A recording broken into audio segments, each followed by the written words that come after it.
The One Piece manga just introduced something to the story that I would not have expected even in my wildest dreams. Bonnie and Luffy have just discovered an actual lightsaber inside Vegapunk's laboratory. In other words, there's now an actual possibility that we will see a lightsaber wielding Zoro in the story of One Piece. It might also be even more foreshadowing that Luffy and his crew will go to space at some point in the story based on all the moon and rocket related technology that we've already seen in One Piece. And on top of that, Bonnie has turned Luffy into a 70-year-old man, something that Eiichiro Oda had drawn before in an SBS. Not the successful Pirate King version though, that looks a lot like Garp, but Luffy if he doesn't achieve his dream. Kuma might be the second known character now next to King, who is part of the Lunarian race, and while Zoro is mistrusting Vegapunk number 2, Vegapunk number 1 is in direct contract with the revolutionaries, talking about his death. Meanwhile, Aokiji is confirmed as an official member of Blackbeard's crew for the very first time, looting Whole Cake Island, while Law and his men put up a way better fight against Teach than any of us could have ever imagined. Does Law have a real chance to win this after all? What is Vegapunk's true goal here? Is Luffy's new form foreshadowing for a dark future? And most importantly, will we see a triple-wielding Darth Zoro as an official part of the story? Well, turns out, we might already know the answers to all of these. The current Egghead Island arc is the first part of One Piece's final saga, and just as Oda promised, it has been setting new standards for the story already. Currently, there are 2 ongoing plot lines running in parallel: the Straw Hats adventure inside the headquarters of the genius scientist Vegapunk, and the epic clash between Blackbeard and Law. Teach has ambushed Luffy's brother-in-arms to get his hands on Kaido's poneglyph after his defeat. We've actually kind of found out that Blackbeard didn't have any of the road poneglyphs necessary to find the final island Laugh Tale quite yet, but instead had just waited patiently and equipped his crew with the most powerful devil fruits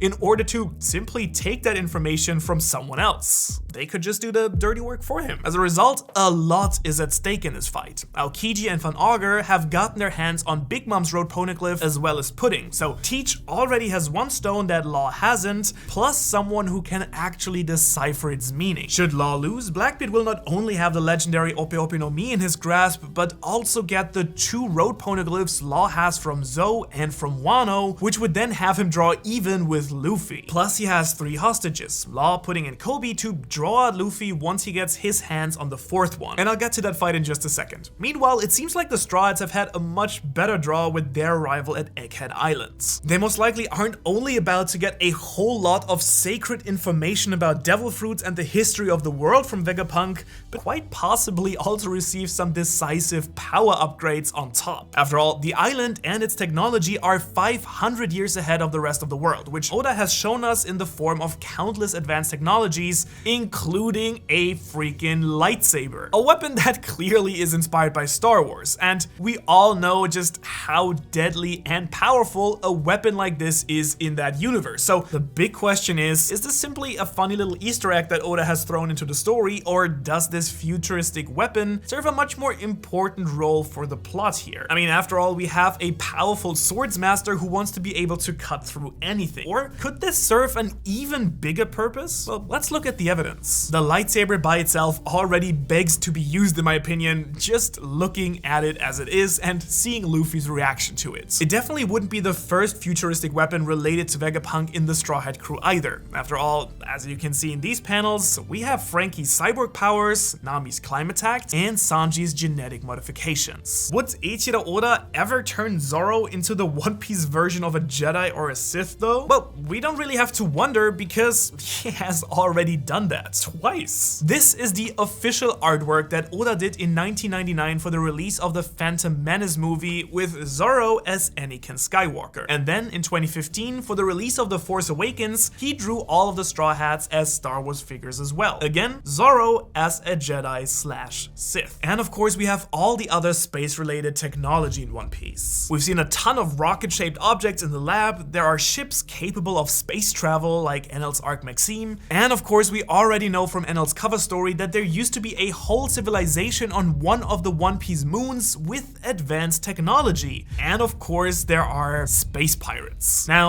does all of this prove that Zoro will start yielding a lightsaber for the rest of the series? Well, yeah, it could. I mean, Eiichiro Oda has been a big sci-fi and Star Wars fan and taken a lot of inspiration from it for his own story. If you'd like to see a bit more proof, when you look at the reflection of this TV in Oda's office, you can see that he has a life-size model of R2-D2 parked under a shelf. He also has this life-size Terminator, by the way, in case you were curious where the inspiration for Frankie came from. Now, of course, it's very possible that the lightsaber could just end up being a small token of appreciation for the Star Wars story, or simply a gadget that Zoro or some other character also uses in the story at some point. But it could also mean much more than this. As you know, Oda usually doesn't just draw attention to something for no good reason, and the connection to Zoro is quite obvious too. Lightsaber or laser sword and the crew's swordsman. Oda clearly thought along the same lines as well, drawing Zoro as a force wielder more than just once and as far back as 1999. So I do think it's kind of obvious that he'd at least like to draw something like this in the story. It just might have been the upgrade that Zoro has been waiting for,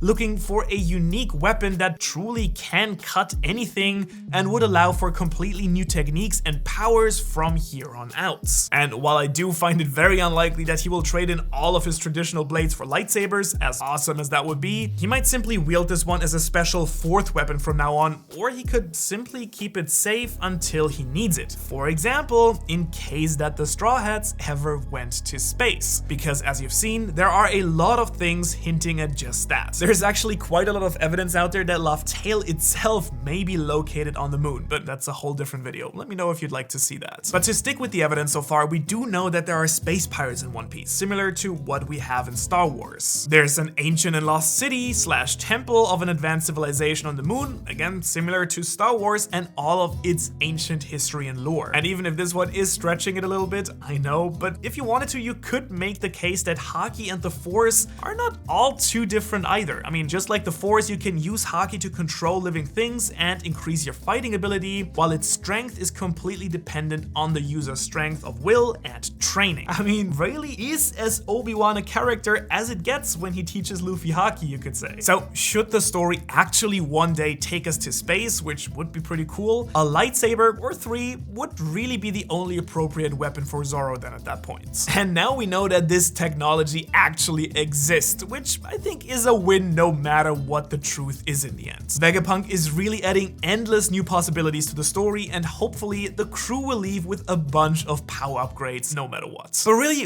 what is it that Vegapunk is up to here? The manga just told us a little bit more about that as well. We do know by now that Dr. Vegapunk is not just one person, but an entity consisting of one original body and 6 clones. And while we really don't quite know yet how exactly this all works, each of these 6 versions of Vegapunk can think and act independently with their own name, personality, and agenda. If you want a detailed breakdown of each of these 6 inspirations and possible research goals, well, I made a whole video about that you can check out later. But for this, let's look at the 3 Vegapunks that we've met so far. Vegapunk number 1, Shaka, based on a famous Zulu king. Vegapunk number 2, Lilith, based on Adam's first wife, who was banished from paradise and then turned into the first Archdemon. And Vegapunk number 5, Atlas, who's based on the Titan, who was then sentenced to carrying the heavens on his shoulders. Shaka seems to have a lot of authority, as he's able to command Lilith to bring the remaining Straw Hats to him. He also is in contact to Dragon, finally confirming the connection between Vegapunk and the revolutionaries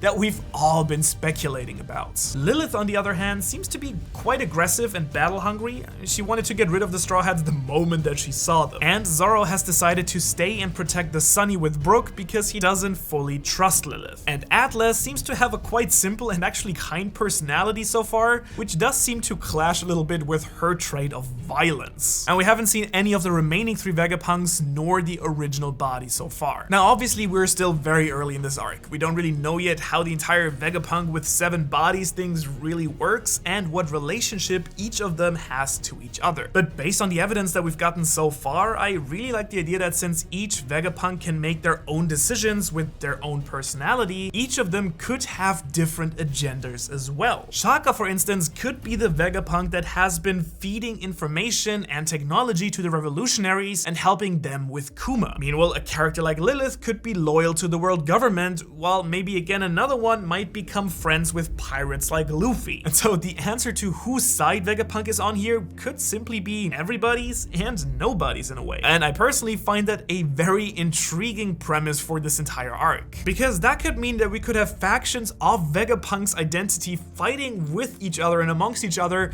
kind of a little bit like the Pixar movie Inside Out, where Vegapunk has personified different parts of himself. I like this idea a lot because we still don't really have a clear objective or villain for this arc yet. The Straw Hats have no goal right now. No one to meet up with, no one to defeat yet, just sightseeing basically. So having Vegapunk be the villain and an ally in this arc would be pretty cool, especially with ZP0 in the mix. On top of that, we have the reveal that Kuma is not only Bonnie's father and a former revolutionary, but also from a special race, which, given his dark skin, most likely means that Kuma is a Lunarian just like King. This would of course explain quite a lot, for example, why Vegapunk wanted to experiment on him like he did with King, who, as we know, escaped, and why the Pacifista have now evolved into the Seraphim that have really strong Lunarian properties. At the same time, Luffy has now been turned into this 17-year-old version of himself that Oda has drawn before as the bad timeline, quote unquote. In this reality, Luffy never fulfills his dream to become Pirate King and ends up bitter and hopeless. Now, does this mean that Luffy's future right now means that he will not reach his dream? What I really like about this is that Bonnie could turn Luffy old once again a second time, and this time he's actually the successful version that looks like Garb, symbolizing that Luffy's now on the right path again. I mean, who knows, maybe he's on the wrong path right now because of Luffy's biggest rival Blackbeard threatening to catch up to him and taking one of his biggest allies hostage. And really, the fighting sequence between Law and Teach so far is really something else. I mean, we all kind of knew that Law was strong, but he really is holding his ground here much better than I anticipated, I gotta be honest. He clearly has learned a lot from his fight with Kaido and Big Mom. I mean, Law uses his awakened abilities quite comfortably here, managing to land some serious hits on Blackbeard, who counters with both of his Devil Fruit abilities. And really, I'm especially surprised to see that Law's crew is holding themselves against Blackbeard's crew. I did not see that coming, especially because Law's crew was not involved at all in the raid on Onigashima, really. Turns out they can actually fight. Good for them. Now, I will stick to my opinion that Law, despite how strong he has gotten and how good it's to see him stand his ground, has no real chance of winning this simply because it would make no sense story-wise. However, seeing how he's fighting right now, I do believe that he might be able to get away instead of being captured. One way or another, I do think that Blackbeard will get his hands on Law's two poneglyphs in the end here, really raising the stakes between him and Luffy to as high as possible, because if not now, then when will Teach get those two stones? I mean, he has planned all of this so carefully for many years that he really can't afford to lose here. And in case you're curious what Blackbeard's genius plan has been all along, well, you should really check out that video next right here.